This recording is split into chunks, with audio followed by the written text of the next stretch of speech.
Sometimes sparks fly from the most unexpected of places, like those between General Hospital's Carly and John, the man who spent years holding threats against her over Jason's head to get him to cooperate. But perhaps we shouldn't be surprised that they've been growing closer. After all, anyone who starts out as antagonistic as those two are bound to heat up sooner or later.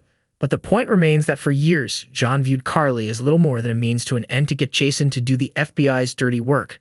And it worked really, really well. In fact, tomorrow, according to spoilers, John is going to sit down and have a chat with Jason about Carly. He might want to think very, very carefully about what he says, though. Because as Steve Burton insisted on a recent episode of his and Bradford Anderson's Finale, the daily drama podcast, Jason's got a strong, protective connection to her. That much is obvious, of course, but it's not necessarily that Jason's doing this out of a special kind of love for Carly. But Burton said, maybe Jason's a little loyal to a fault, and he's always been a selfless person. It doesn't matter to him. Still, the FBI backed him into a corner because they were playing on my emotional connection with Carly. To say that I wouldn't have done it for someone else, I don't think it's true.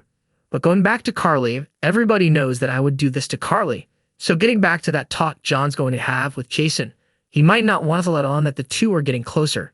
Because when Anderson asked, things would be complicated if John and Carly got close. Burton paused a beat before answering. Yeah, he finally said that would be very complicated. And I sure would say something. And then we might have to make Jagger disappear.